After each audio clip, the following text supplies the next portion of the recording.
Before the Roman Empire, there was the Roman Republic. And before that was the Roman Kingdom. And all of this actually didn't start in Rome. It started in Alba Longa, an ancient city about 25 kilometers away from nowadays Rome. There, in the year 771 before Christ, the king of Alba Longa, Numitor, is chilling on his balcony enjoying his Latin Empire, when his younger brother Amulius suddenly pushes him into early retirement. At the same time, Amulius' followers also kill all of Numitor's suitable children to make sure he becomes the new rightful ruler. Only Silvia, Numitor's sole daughter, survives the balcony party. And to make sure she doesn't produce any new heirs, she gets assigned a fate worse than death. She was forced to become a Vestal Virgin, a priestess forbidden from having children. Well, haha, that solves that, Amulius thought to himself. But then a miracle happened. Somehow, Silvia gets pregnant, even though she was supposed to be a virgin. Now, don't get your hopes up, since it wasn't Jesus Christ just yet, folks. But it was Rome's original founders, Romulus and Remus. After a presumably very chaotic childbirth and a very awkward welcome baby gathering, it was time for the next family drama. How did you get pregnant while being a virgin? I was literally raped by the god of war Mars. The god of war? Mars? Yes, that is the worst excuse I've ever heard. It's not an excuse, it's literally the myth. What? But whether Amulius believed it or not, he now had a much bigger and cuter problem. With the newborn twin boys around, his claim for the throne started to become wobbly, as there was a legitimate heir now. Better call Saul. Hi, I'm Saul Goodman. Did you know that you have rights? The Constitution says you do. And now the part I think everyone knows. Eventually the basket of the two babies crashes into the riverbank, and the twins roll into the cold wet sand that is rough and gets everywhere. Well, this is it, said Romulus to Remus in a very manly and sexy voice. Yes, brother, it was an honor sharing the same womb with you. And just when they think they are about to die, a female wolf jumps from the bushes and sucks the— Okay, this is straight up becoming a Bible story now. Virgins giving birth, kings ordering to kill babies, and the wolf feeding two twins? What's next, the Tower of Babylon? Well, chronically speaking, yes, but I get the hint. This all is a myth. It might or might not have happened. But it is crucial to the birth of Rome, which we are about to talk about actually, so why don't you shut your mouth, sit down and enjoy the free entertainment. Who are you even? Get out of here!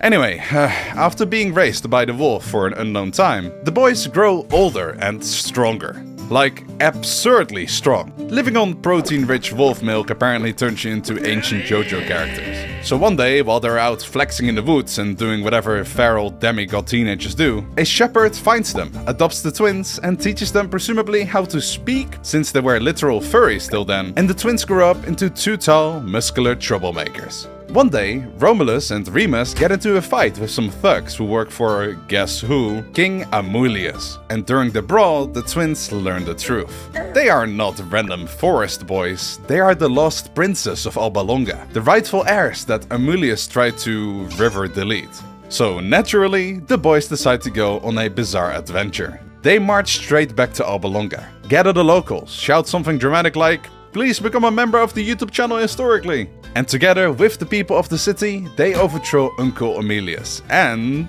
reinstate their grandpa Numitor, who apparently survived the fall? Grandpa gets reinstated as a king, and everyone's cheering, celebrating, throwing flowers, etc. Everyone except Romulus and Remus, because they started to like this whole army thing. So they decided to build a city together a couple kilometers over. Eventually, they find a great spot near the Tiber River. Beautiful scenery, 7 hills, perfect vantage points, a village with a blacksmith. All was going well. But then, because this is Roman legend, disaster strikes. They can't agree where to put the city. We should put the city on Palatine Hill. No, Aventine Hill. No, my location is better. No, mine's better. No. And suddenly the founding of the Roman Empire became a sibling argument that could have been solved with, like, I don't know, a coin. But no, this is ancient Italy, so instead they go, let's just ask the gods. They hold a contest. Whoever sees more birds wins divine approval, because why not? Remus goes, I saw 6 birds. Romulus then responded, cool, I saw 12. You cheated! The gods love me more, bro. They literally don't. Romulus decides to just start building a tiny wall. If his brother won't help him, he will just make the city himself. And Remus, being a certified older brother menace, decides to clown on him. Remus hops over the wall like it's nothing and goes, "Oh no, look, I'm in your super secure city, brother. What will you do? Arrest me? Haha, your city sucks. What, you gonna found an empire on my corpse?" He did. And this is the start of Rome. Historically extra long facts, part 16. So Romulus is now king, right? But Rome at this point is basically a homeless camp. To attract people, Romulus calls it an asylum city, and not the medical kind, the everyone who's on the run from something, come on in kind. Which means suddenly Rome fills up with runaway slaves, debt dodgers, exiles, guys who stole goats, guys who are goats, criminals, and a couple lost tourists. Romulus looks at his crowd and goes, "Perfect as city." But there is a problem. A huge problem, because Rome has food, hills, walls, chaotic men, one king, but exactly 0 women to have children with. This is an issue. Oh, you think? Shut up. So, Rome hosts a big festival and invites their neighbors, the Sabines, and tell them, "Come celebrate, bring the whole family, there will be snacks." Let's be honest, no one can ignore such a great housewarming party, so the Sabines show up, and everyone's vibing. But then, mid-party, Romulus gives the signal and the Romans just kidnap all the Sabine women. Rome literally solved its gender imbalance with an 8th century BC Tinder kidnapping event. Papa Mars would be proud. The next morning, the Sabine men wake up with a hangover and are furious. They attack Rome, obviously, and we get the first official Roman war. Just, 3 years after the birth of the place. Bravo! The Sabine women walk out between the armies and yell, "Stop! We don't want our new husbands killing our old families. Stop being stupid. Merge the kingdoms and continue your lives." And they do.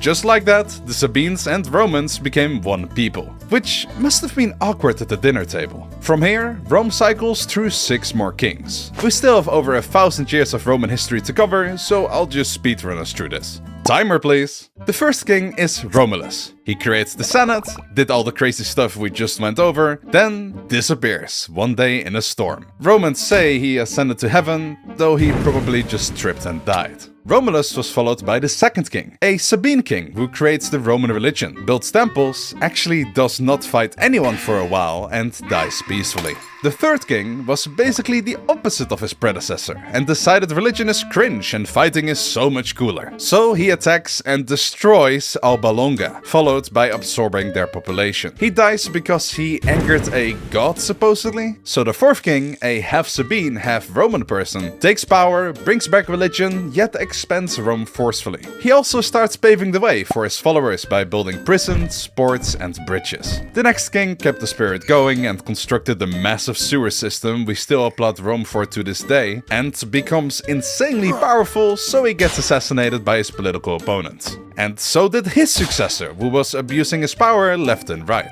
Though he did build a wall, but it didn't stop the Mexicans. Finally, the seventh king, who was so incredibly sinister and cruel that he was expelled from the city by the people of Rome. And just to prevent any more idiotic kings from taking over, the Roman people turned the place from a kingdom to a republic. And with that, we enter the era of the Roman Republic. Yes, still not empire, which in theory means no more kings, ever. We are done, we have learned our lesson. So, instead of one king, they elect 2 consuls, who have the power of a king, but definitely aren't kings. They rule at the same time and can veto each other to quote-unquote keep each other in balance. They also switch out each year. I'm sure that will go well. Let's see how well oh my god, it's all burning down. Ever wondered how Rome became so militaristic? It wasn't just because their first king's daddy was the god of war. It's actually because of what's happening right here in front of us. Rome wasn't the only city that liked to plunder and kill, because the French in the ancient Gaul region wanted to do it before them, and the Romans lost to them. And not just a bit. The Gauls enter Rome, loot it, burn most of it, sit around like it's a camping trip, and leave only after the Romans pay them a ransom in gold. revolt. This event might as well be Rome's original story of their villain arc. Never again can we be this humiliated, said the Romans to each other. So they turn ultra militaristic. Anything that isn't nailed to the ground is about to get conquered. And oh god, were they good at it. They started with their Latin neighbors, then some hill tribes, then Greek colonies, then more tribes, then even more tribes. Basically, if you lived near early Rome, you were about to receive a very polite invitation to join the Republic or be flattened by it. But the real challenge comes from across the water in the south, Carthage. They have a massive navy, way too much money, a beautiful city, and elephants. You know, the kind of neighbor Rome absolutely can't tolerate. So the two republics start fighting in what historians very casually call the Punic Wars, which is basically a trilogy movie about chaos. In the first movie, Rome goes, you know what, we want that island. Carthage responds by saying that you don't even have a navy to stop us. And Rome responds by building a navy by stealing the design of the Carthaginian ships and win anyway. 1-0 for Rome. Then the second war starts, and this is the big one. Hannibal appears. This man shows up with 50,000 troops, 37 elephants, and the determination of many years of deep-rooted racism. He gathers in Spain, marches his army over the Alps, which is insane even today, and absolutely wrecks Rome for years. Rome eventually wins because they are Rome, but yeah, Hannibal made them sweat. That's 2-0 for Rome. Then the third war is basically Rome saying, Carthage still exists, and that bothers us. So they delete the whole city from the timeline. Boom, gone, survivals of the fittest or whatever. And just for good measure, so they won't fight again, they enslave the whole city. And so, with their only real rival out of the way, Rome gets addicted to expansion like the British got to opium. They conquer Spain, North Africa, Greece, Turkey, and of course, the Gaul region. Instead of going to therapy about what happened to them before, Rome literally conquered 10% of humanity, enslaved another 2%, and destroyed entire civilizations just to make sure they were strong enough to have revenge against the Gauls for what they did 330 years before. And the man who gets to deal the final blow to these Frenchies is Julius Caesar. Caesar is basically the final boss of the Roman Republic. He marches into Gaul with a relatively small army and proceeds to absolutely dismantle the place. And by dismantle, I mean defeat tribe after tribe, conquer all of France, dip into Belgium, flirt with Germany, and then casually invade Britain just to see what they taste like.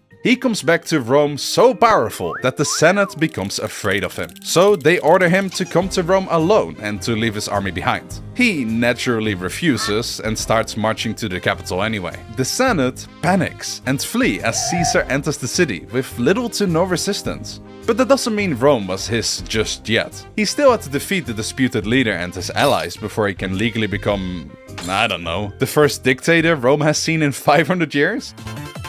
He fights all across the continent, boinks Cleopatra on the way because why not? And after 4 years, finally gains control of the Republic. Half the Senate likes him, the other half wants to kill him by stabbing him 23 times. But is that hate justified? Well, kind of, but also absolutely not. Caesar wasn't a straight-up evil guy most people portray him as today. He was actually doing a lot of stuff that regular Romans loved. He fixed the chaotic calendar, so months actually made sense. And it's why we now have 365 days. July is literally named after him, so you're welcome. He lowered taxes, cancelled debts, expanded citizenship, rebuilt half the city, gave lands to veterans of war, regulated grain supply so poor people didn't starve, and tried to keep the army under control so rogue generals wouldn't create another civil war.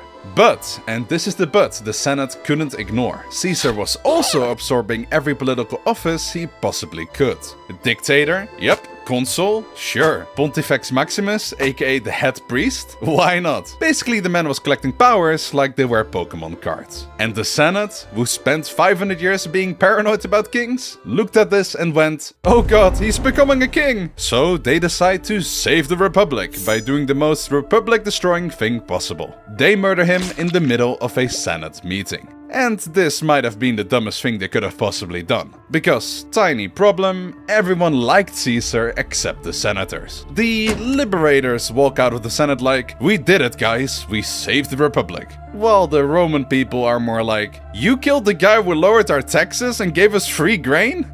Let's just hope this somehow doesn't escalate. Look how they massacred my boy.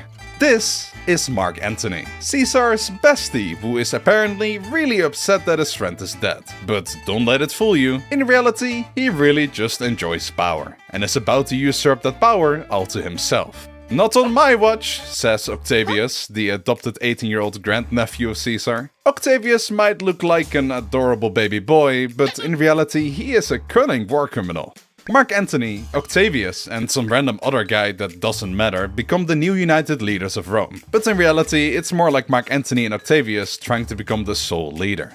Luck has it for Octavius that Mark is a massive simp, and he too, just like Caesar, gets seduced by Cleopatra. So Mark leaves for Egypt, showers her in gifts, and Octavius sees this as the perfect opportunity to depose of his rival. Look, he's only spending his time in Egypt with his e-girl. And guess what? He is definitely planning to move the capital from Rome to Alexandria. We should depose of him. It was a blatant lie, but the Romans believed it. They attack Egypt, defeat the Egyptians, and the love couple takes the easy way out to avoid being humiliated in Rome. That leaves Octavius as the sole ruler. He blatantly steals the plot of the good Star Wars movies because he declares himself first citizen, or imperator, and usurps all the power to himself. Finally, by the Senate, or whatever is left of it after a campaign of revenge and bloodshed for what a few of them did to Caesar, he is named Augustus, which means all kinds of fancy things. And since this day, in the year 27 before Christ, yes, all of this happened before the man himself even spawned in, the Roman Empire is officially born. Or wait, Empire is officially born. Man, I'm getting hungry. We're at the halfway point now, so best to take a short break. Do you want pizza? No, like, literally, I have $500 worth of Dominus pizza codes to give away, thanks to the sponsor of this video, freecash.com. Freecash is a free platform where you can earn real money by playing mobile games, answering surveys, and completing simple offers. You just pick an offer. I usually choose games because you're literally getting paid to play. You download it, play for a bit, and as soon as you hit the goals, the money shows up right here. If you sign up using my link or QR code, you will get a $10 bonus when you start your first offer. The more offers you complete, the more rewards you unlock. So it usually stacks over time. And just like you can complete tasks for cash, here's a task for you to be eligible to win free pizza. Freecash.com is giving away 10 times $50 worth of Domino's pizza, and all you gotta do to be eligible to win is sign up using the link below. And that's it. It is only for US-based viewers though, and additionally you have 30 days from when this video goes live to enter the giveaway, and 10 days after the deadline I will announce the hungry winners with a community post. So make sure to press the bell button as well. Thanks again to freecash.com for feeding the needy and sponsoring this video. All roads lead to Rome, which is actually true, unless you live in any of these continents. But why do they lead to Rome? Well, that is because Rome, in its empire phase, started to learn how to stabilize instead of endlessly expanding, like for example the Mongols used to do. That is also why their empire fell apart so quickly, while Rome managed to survive way longer. Anyway, eyes on me please, as we continue our story as we enter Rome's golden age. Rome has become very quickly a fully centralized empire, and Augustus, the first emperor, is the reason it doesn't immediately collapse again. The key thing to understand about Augustus is that he is not trying to be impressive, he is trying to be permanent, and because of that, he might be the single greatest emperor to ever exist. He knows exactly why the Republic failed. It wasn't because Rome lacked laws or values or tradition, it failed because the army stopped belonging to the state and started belonging to individual men. Every civil war, from Marius to Sulla to Caesar, followed the same pattern. Soldiers fought for generals, not for Rome. So Augustus fixes that first. He turns the Roman army into a professional standing force. No more temporary legions raised for single wars. Soldiers now enlist for roughly 20 years. They receive regular pay from the state, standardized equipment, and a guaranteed retirement package. Land grants come from the government, not from a general promising rewards if his rebellion succeeds. This one change alone removes the main fuel for a civil war.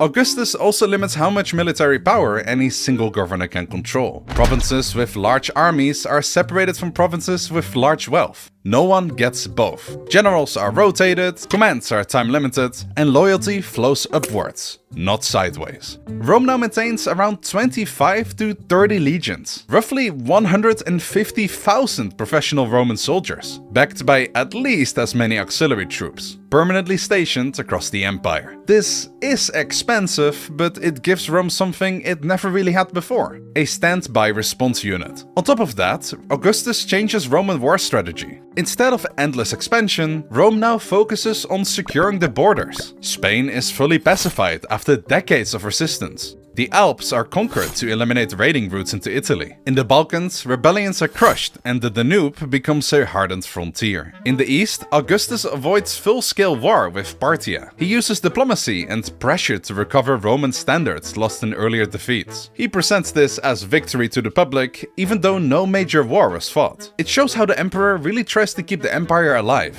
But that doesn't mean the wars stop. Along the Rhine and Danube, Roman legions are constantly active. Forts are built every few kilometers. Roads connect them so troops can move quickly. These regions were anything but peaceful, and because of that, it actually had soldiers living there permanently. In 9 AD, 3 Roman legions march into Germania under the general Varus. They are ambushed by Germanic forces led by Arminius, a former Roman ally trained in Roman warfare. The legions are wiped out almost completely in the Teutoburg forest. Mind you, that is 20,000 professional soldiers, dead just like that. How could a general fumble so badly? Well, let's take a look at the traitor, Arminius. Arminius knows Rome better than most Romans do. He grew up around them, served in their army, earned their trust, and learned exactly how legions move, fight, and think. He knows their discipline, he knows their confidence, and most importantly, he knows their biggest weakness. Romans assume everyone wants to become Roman. But back home, where Arminius is from, Germania, Roman rule doesn't feel like order, it feels more like suffocation. Roman courts replace local customs. Roman law overrides tribal authority. Taxes are imposed. Obedience is expected. What Rome calls civilization, Arminius sees as the slow erasure of everything his people are. To him, Germania isn't being conquered by the sword anymore, it's being absorbed quietly, permanently. And Arminius understands that once Rome finishes that process, resistance will be impossible. So he decides this is the moment. He doesn't rebel openly. That would fail immediately. Instead, he stays loyal on the surface. To Varus, Arminius is the perfect Roman ally. Calm, cooperative, warning him about small uprisings that supposedly need to be dealt with. He convinces Varus that Germania is already under control, that this whole operation is just going to be a routine cleanup. Varus believes him. The legions move as if they are on administrative duty, not a military campaign. They march stretched out, hauling wagons, supplies, and even civilians through terrain they don't understand. Forests close in, roads disappear, rain turns the paths into mud. This is no place for Roman formations, and Arminius knows it. Then the attacks begin. Not a battle, a slaughter. Germanic fighters strike from the forest, disappear when the Romans try to respond, and then strike again, harder. Because the legions are strung out for kilometers in narrow terrain, units can't form up and orders don't travel. Roman discipline still exists, but there is nothing to apply it to. Rome is used to fighting on open ground, one army facing another, not conga lining through the dense forest while being dismantled piece by piece. Varus hears reports of attacks, but doesn't react decisively. He hesitates, assuming it's just minor banditry causing delays. He keeps pushing forward, believing the situation can still be managed, but it can't. Over several days, the army collapses. Units are isolated, officers are killed. By the time Varus realizes this isn't unrest but a full betrayal, there is no army left to save. More than 20,000 career soldiers are dead because of his blindness. Varus takes his own life rather than return to Rome as the man who lost 3 legions without ever fighting a proper battle. The Germanic tribes, Rome's barbarians, slip out of Roman control, thanks almost entirely to Arminius. The legions number 17, 18, and 19 are never used again, forever locked away with Rome's unresolved traumas. More importantly, because of this, Roman policy changes permanently. Augustus abandons the idea of conquering Germania. The Rhine becomes the frontier. Rome stops pushing outward and commits fully to defense. This decision defines the empire's borders for centuries. It was time for solidifying ground and making sure no silly little man would start a world religion. Spoilers. When Augustus dies in 14 AD, he leaves behind something unprecedented. A Roman state that is stable, defensible, and no longer tearing itself apart. His actions single-handedly were the foundation of the Golden Age. Now, before we continue with emperors and wars, it's worth stopping for a moment and looking at what living in the peak of Rome's golden era was really like. For the average Roman citizen living inside the empire, especially in Italy or a major province, life is structured in a way that is rare for the ancient world. Cities have paved roads, stone buildings, aqueducts, public baths, markets, courts, and written laws. Grain distributions keep large populations fed. Trade moves freely across thousands of kilometers. Most people are not wealthy, many live modestly, and slavery is widespread and brutal. But there is stability. If you are inside the empire, you live within a system that absorbs shocks. Famine, crime, and violence exist, but there is an administration to respond to them. Now, compare all of that to the average person outside of the empire, often labeled a barbarian by Roman writers. Most of these societies are rural and decentralized. Political authority depends on the person. There are no standing armies, no long-distance infrastructure networks, no permanent bureaucracies. Life is harder, but more flexible. Taxes are lower, but protection is limited. When something goes terribly wrong, there are no larger systems to intervene. This contrast matters, because for centuries, Rome doesn't just defeat and fight these peoples, it also attracts them. Roman service offers pay, Roman cities offer security, Roman citizenship offers legal rights. Many people outside of the empire don't want to destroy Rome, they want access to what it provides. And that will matter later. For now, it's time for the next emperor to take power. Spin the wheel of misfortune! Wait, good?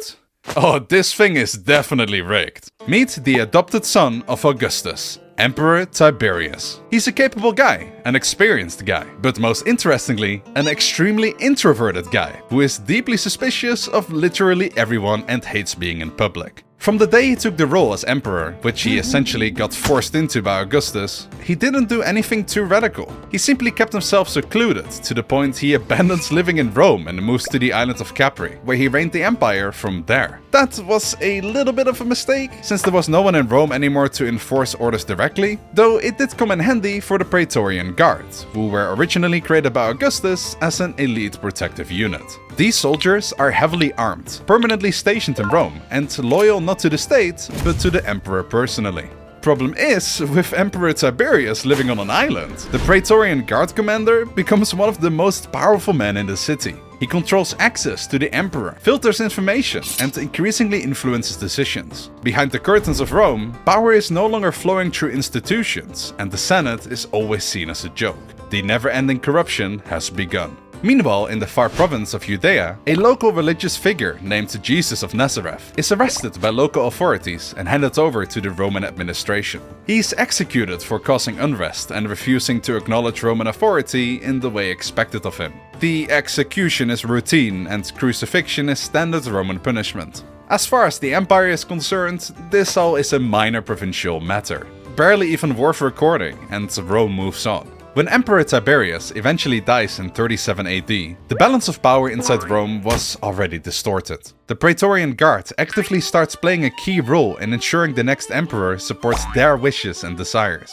They choose Caligula, a great-grandson of Emperor Augustus. At first, he does what they expect him to do, but a long story short, because I don't want to cover all, 90 emperors Rome had in full detail, Emperor Caligula gets a bit too cocky. So, the Praetorian Guard simply killed the emperor, and on the spot immediately select a replacement themselves. They find Caligula's uncle, Claudius, and declare him the new emperor. Needless to say, Rome has now crossed yet another line. The emperor is no longer chosen by tradition, legitimacy, or public consensus. He is chosen by the soldiers standing closest to him. Emperor Claudius turns out to be more competent than expected, since he expands the empire, strengthens administration, and keeps the system functioning. But the precedent remains. Everyone now understands that the Praetorian Guard is not just a protective force, it's the ruling force. After Claudius, power passes to Augustus's great-great-grandson, Nero.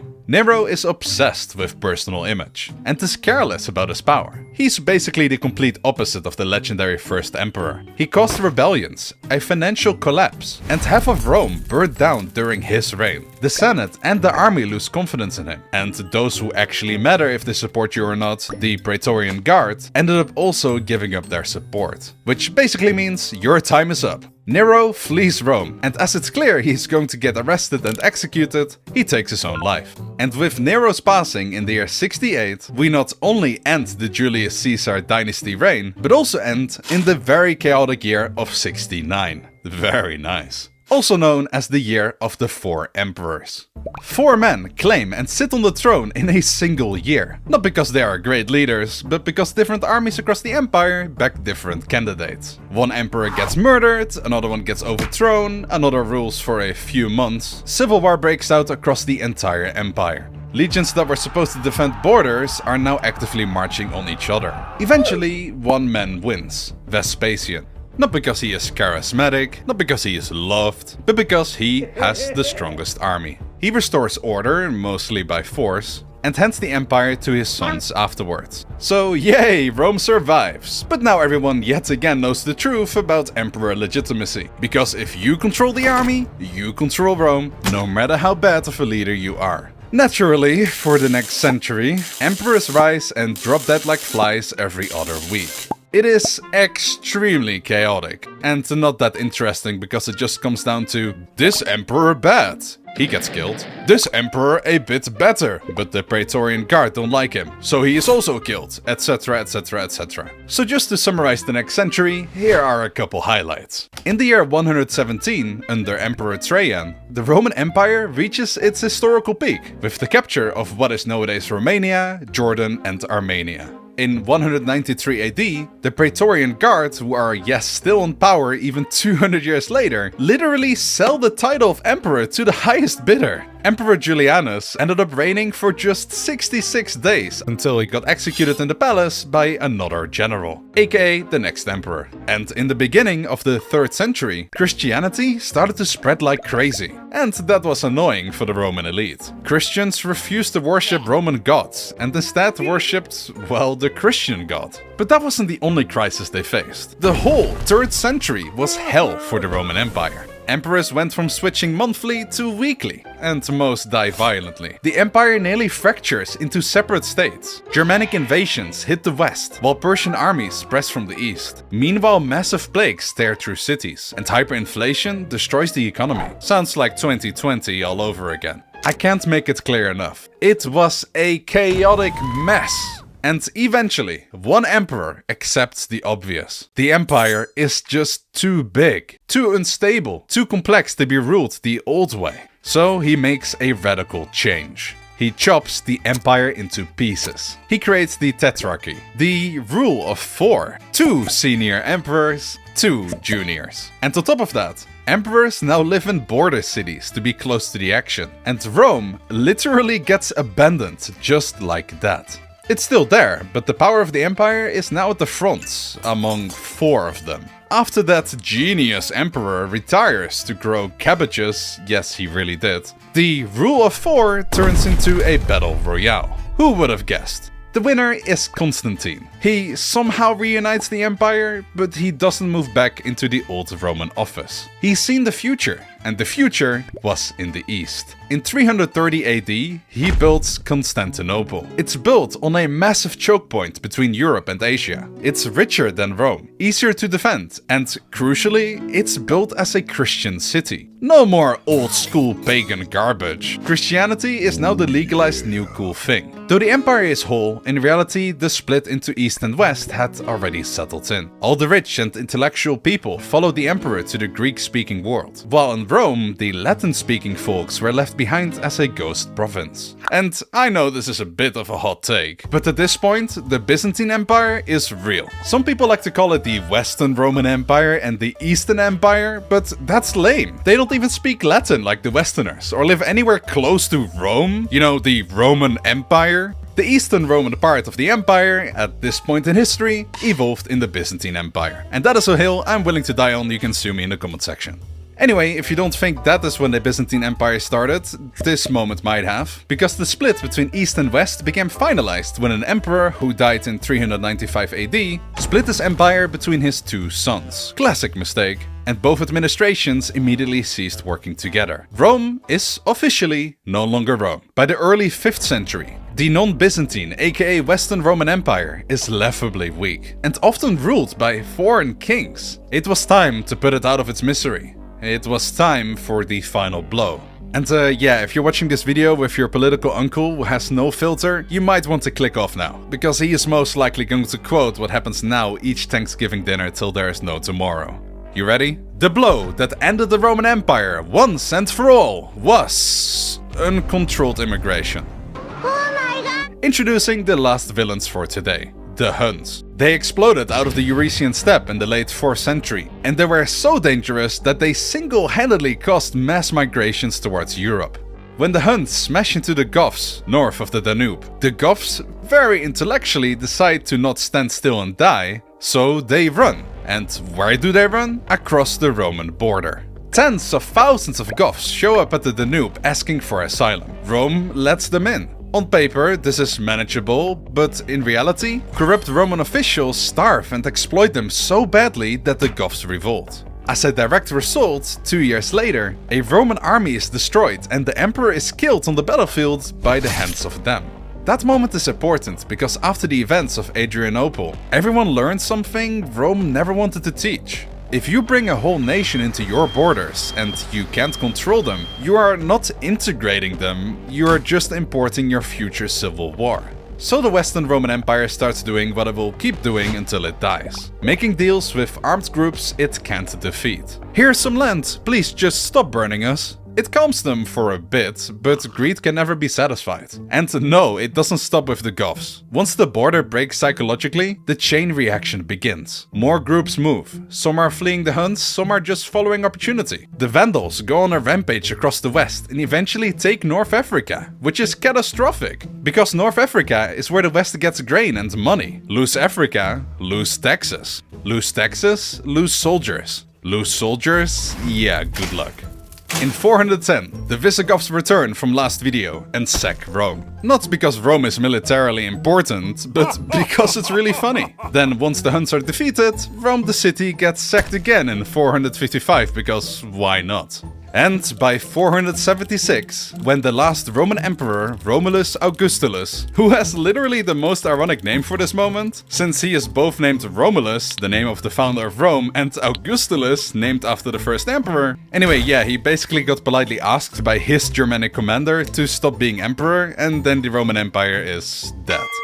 Yeah, sorry guys, no epic final battle or anything, just emperor fatigue. Now, to be realistic about the Eastern and Western Roman divide, the term Byzantine is made up by modern historians. So if you asked everyone back then if the Roman Empire is really dead, they would probably say, no dumbass, it's right there. But this video is long enough already and my pizza is getting cold.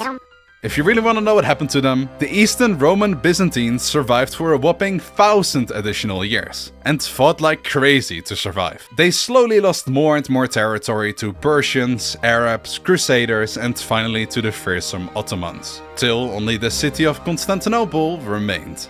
In 1453, the city falls, gets turned from Christian to Muslim, and with it, the last state that still calls itself Roman fell. Yes, I just skipped 1,000 years of interesting things, but I will make a Byzantine Empire video one day to explain it all in more detail. So, subscribe, become a member, and don't forget that if you want pizza and make money by doing simple tasks, to check out the link in the description. I really hope you enjoyed the long video, and we will see you in the next one. Bye bye.